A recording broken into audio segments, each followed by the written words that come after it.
В Алекминске наградили лучших представителей активной молодежи. Там состоялся традиционный молодежный бал. Кроме различных наград и благодарственных писем, были определены победители в специальных номинациях, в том числе «Лидер года» и «Доброволец года». Ольга Варакина продолжит. Город Алекминск может гордиться своим молодым поколением – активным, позитивным и целеустремленным. Именно такие люди были приглашены на ежегодный бал молодежи. Именно на них возлагает надежды старшее поколение и представители администрации района, которые вручили дипломы и благодарственные письма самым достойным из присутствующих.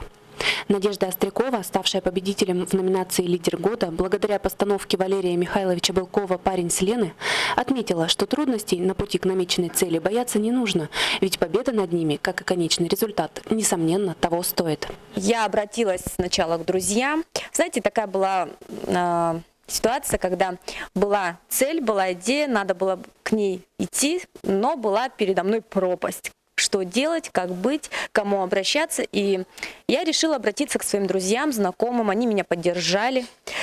И мы стали стремиться строить мост к моей цели через вот эту пропасть. И построили.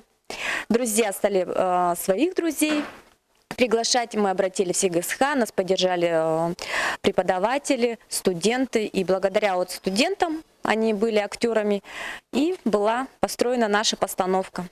Виктория Березина, получившая диплом в номинации «Доброволец года», отметила, что чувство патриотизма, любовь и уважительное отношение к родине необходимо своим примером прививать с малых лет. Но за текущий год нами, нашей группой, мы за чистый город проведена очень большая работа по благоустройству нашего города. Мы неоднократно ходили на городские субботники, также призывали граждан, чтобы тоже принимали участие в городских субботников. Нами собраны деньги на скамейки. В скором времени, с наступлением весны, мы, жители города, сможем, гуляя по набережной, наслаждаться красотой нашей прекрасной реки Лены, сидя на наших скамейках. Ольга Варакина, Максим Копылов, НВК «Саха», Алекминск.